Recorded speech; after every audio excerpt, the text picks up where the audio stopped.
psikologi semuanya. Pada kesempatan kali ini kita berjumpa lagi dan saya akan membahas mengenai bagaimana sih persiapan menjadi mahasiswa baru.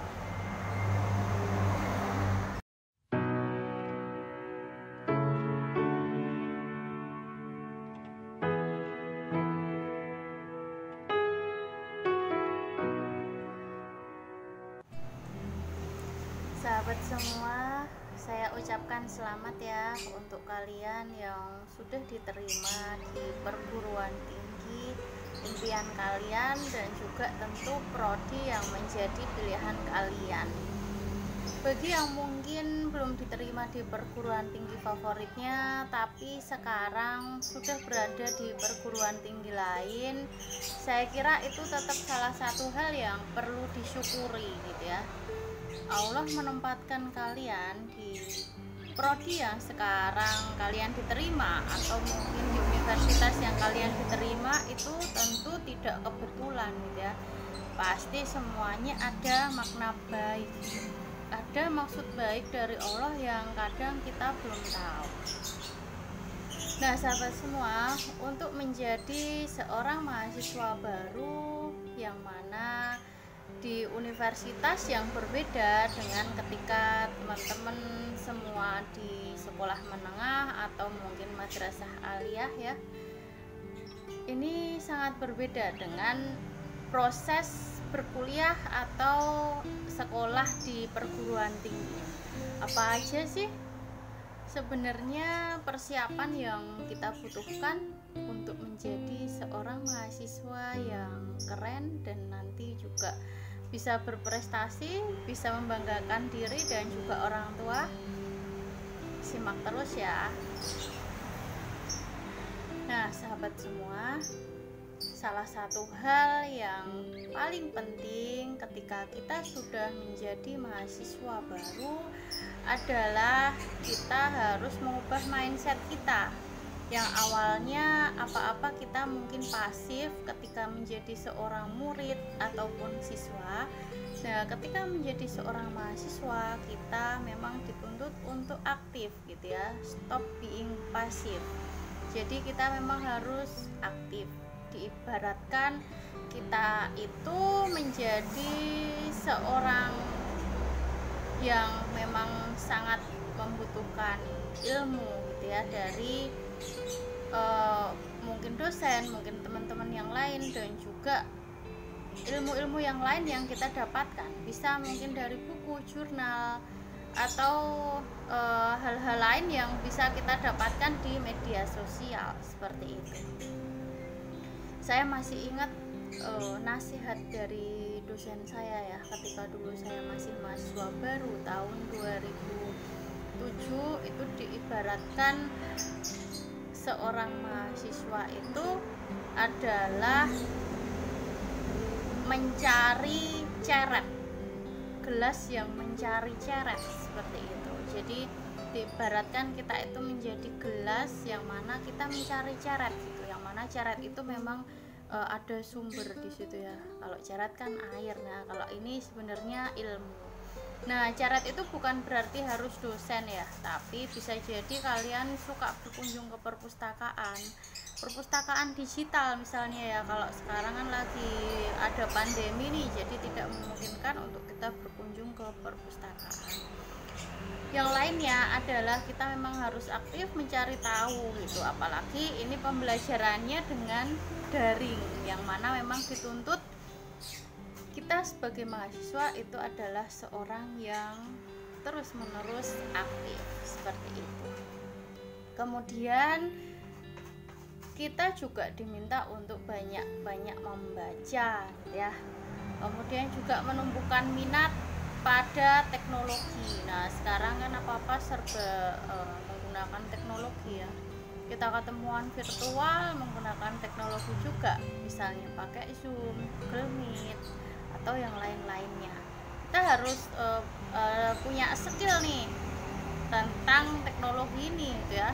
saya aja yang sudah lebih tua dari teman-teman semua juga terus menerus belajar tentang teknologi ini. Kemudian teman-teman dan sahabat semua juga bisa meningkatkan soft skill kalian. Tentu ini bukan sesuatu yang instan ya, tapi harus terus menerus dalam diri kalian itu ditanamkan. Saya harus mencari passion saya, kemudian punya soft skill tertentu gitu yang bisa saya banggakan, dan mungkin itu berbeda dengan orang-orang lainnya.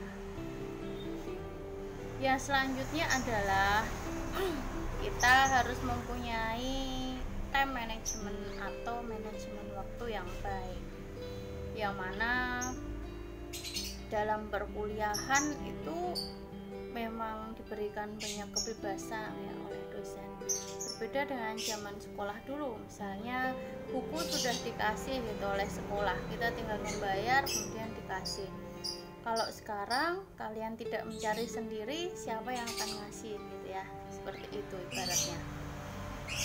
Kemudian sahabat semua juga bisa mempelajari mengenai jurusan dan juga kampusnya.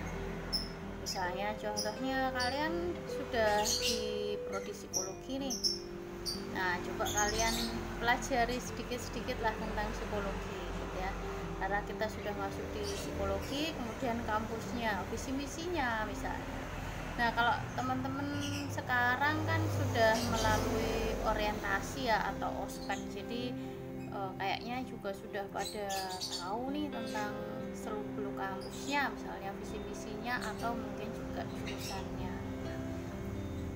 Nah, sahabat semua juga bisa memperbanyak relasi.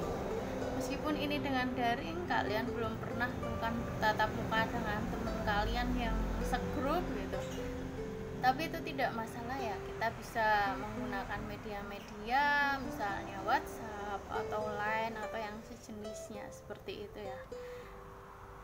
Yang jelas adalah memang kita jadikan diri kita itu pribadi yang baik, kemudian bisa menjalin relasi dengan baik pula.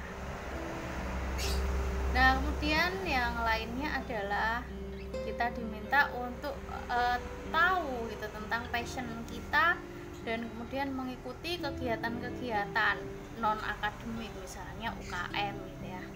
Nanti kalau bisa juara juga bisa membanggakan diri, orang tua, prodi dan juga kampusnya tentunya.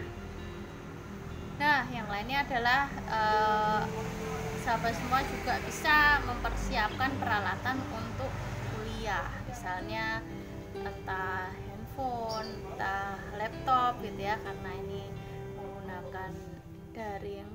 Kemudian kuota jangan lupa ya. Nah, dua yang terakhir adalah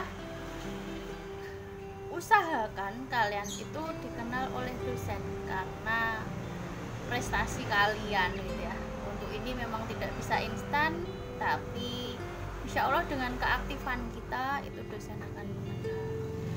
Kenapa sih kok harus dikenal sama dosen? Nah, kalau kita sudah dikenal dan dikenal itu sebagai pribadi yang baik oleh dosen, nanti kalau ada peluang-peluang misalnya penelitian bareng atau diajak pengabdian masyarakat seperti itu, nanti akan lebih mudah ya, karena sudah mengenal kalian.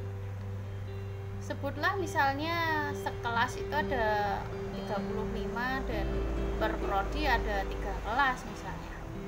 Dosen tentu tidak akan menghafal semua gitu ya, tapi kalau kalian punya sesuatu yang ditonjolkan, entah itu positif entah negatif, pasti dosen akan lebih cepat ya mengenalnya. Tapi kalau saya lebih seneng lah kalau dikenal itu sebagai seseorang yang positif gitu ya.